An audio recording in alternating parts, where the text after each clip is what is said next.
자, 앞서 김영미 의원 등은 관저에 대통령 없는 거 아니냐라는 얘기를 했지만 여야 의원들의 오늘 스튜디오의 합의로 일종의 음모론으로 정리가 돼가는 측면도 있는 것 같습니다. 대통령 관저에 있다.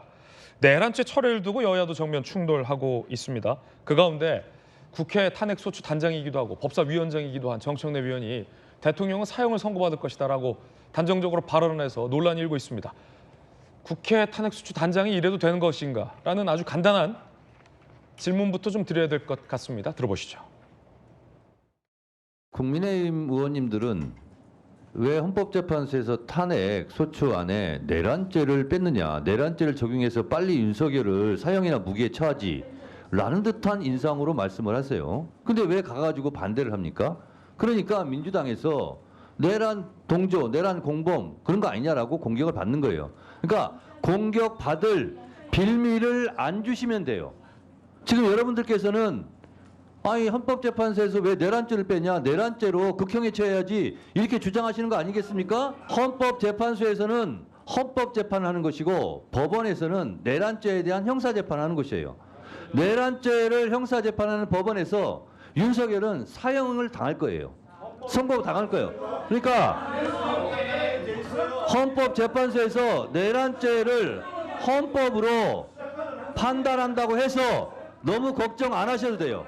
윤석열은 법원에서 내란죄로 사형 선고 받을 거예요. 너무 그렇게 걱정 안 하셔도 돼요. 여기가 이렇게 무슨 광장이 아니잖아요. 법사위원장이 말씀을 좀 자, 자, 지금 전조 의원님 판사 출신인데 법사위원장이고 또 동시에 국회 탄핵소추 단장이잖아요. 윤 대통령은 사형 선고를 받을 것이다. 그러니까 아직 재판도 시작하기 전에 뭐 판사들한테 뭐 사형 선고하라는 건가요?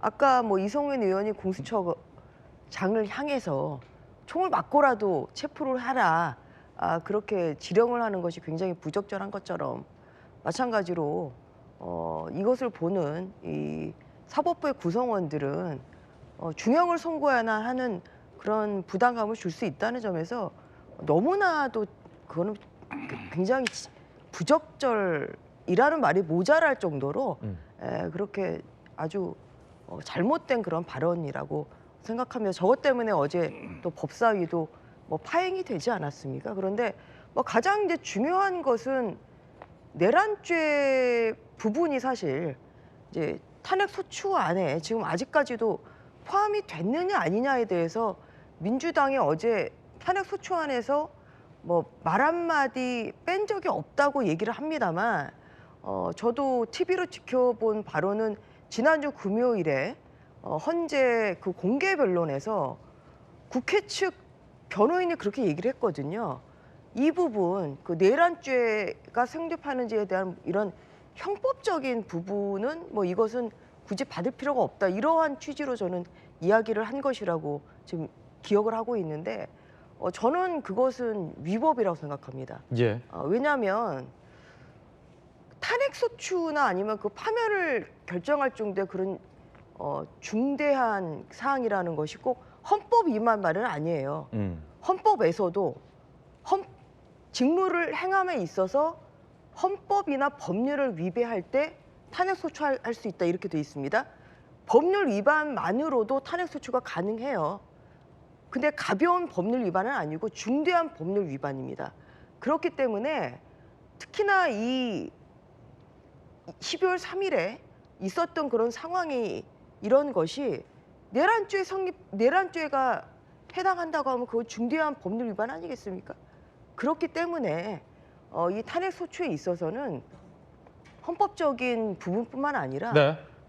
형사적으로 내란죄가 성립하는 건지에 대한 저는 판단이 당연히 있어야 된다고 그렇기 때문에 이 보고 정청래 있습니다. 법사위원장의 사형 선고 발언은 매우 부적절하다라는 네네. 의견 주셨고요. 김용주 의원님 어떻게 보십니까? 이게 사실은 사형이 선고될 것이다라고 굉장히 좀 단정적으로 얘기를 했거든요. 네.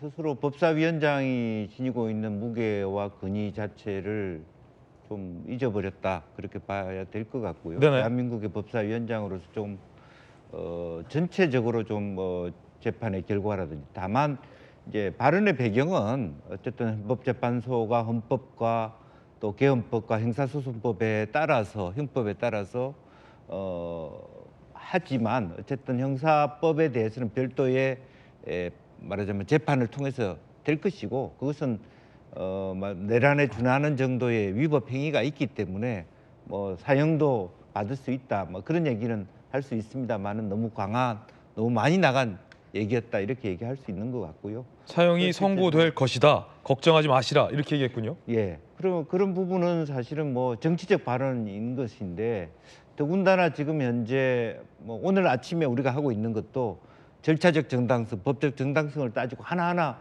세밀하게 정리해 가야 될 판국에 오히려 논란을 더 일으키고 또 실제로 법사위 자체도 저 말로 인해서 공전이 되고 하는 부분들은 자기 개인의 어떤 우리 민주당이라든지 또 윤 대통령의 탄핵을 바라는 지지자들로부터는 박수를 받을지는 모르지만 상당히 법사위원장의 자격으로서 해서는 안 될 말을 네. 했다. 그렇게 봐야 될 것 같습니다. 이게 사실은 뭐 중도층이나 민주당 지지자들 사이에서도 뭐 계엄에 대해서는 굉장히 비판할 수 있겠으나 이것이 내란죄가 법률적으로 적용될지 여부에 대해서는 법원의 판단을 좀 차분하게 기다리자라는 분들도 굉장히 많으실 텐데 네. 그런 걸 훌쩍 건너뛰어서 아예 사형 선고를 단언적으로 법사위원장이 얘기하면 이런 오해도 있을 것 같아요. 지지자들이나 중도층이 보기에 야당에서는 윤 대통령에 대한 탄핵을 사형 선고를 기대하고 바라면서 추진하고 있구나라는 불필요한 오해로도 이어질 수 있다라는 실제 언론의 비판도 많은 대목입니다. 판사 출신의 나경원 의원님 어떻게 보십니까? 사형 선고될 것이다. 판사 출신 떠나서요. 저는 망언입니다. 망언. 망언이다. 망언이죠. 아니 어떻게 저런 말을 합니까? 근데 저거는 사실 굉장히 아주 고도로 의도된 망언이다.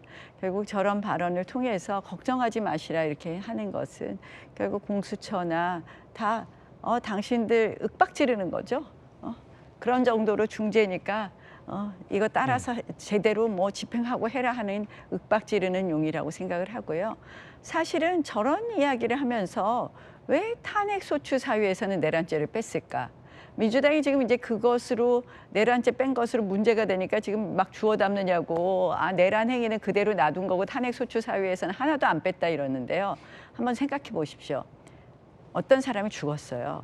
근데 이게 살인죄냐, 상해치사냐, 폭행치사냐 다 형이 다른 겁니다. 결국 내란죄의 유무, 내란죄가 성부하는 것은 이번 계엄에 관한 계엄과 이 12월 3일 여러 가지 일에 대한 이 판단에 있어서 이 헌재의 판단에서 가장 중요한 부분이에요. 민주당이 계엄 이후에 뭐라 그랬습니까?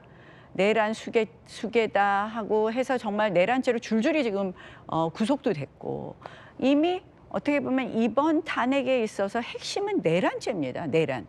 그런데 이 내란죄를 빼버려요. 그거 왜 뺐습니까? 제가 보니까 이제 내란죄 유무까지 판단하려면 증인도 필요하고 하니까 다 이재명 대통령 만들기 위해서 그냥 후다닥 뺐던 거죠.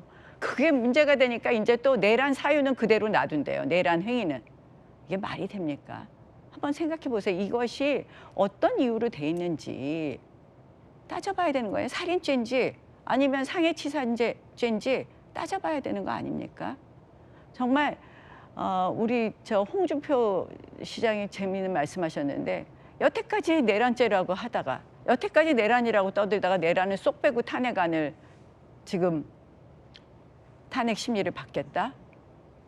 저희 탄핵안에 찬성한 의원들조차도 재의결을 이야기하고 있습니다. 그래서 저렇게 뭐 당당하게 막 저런 망언을 할 정도면 왜 내란죄 뺐습니까? 내란죄 다시 넣으세요. 아니면 재의결 하든지.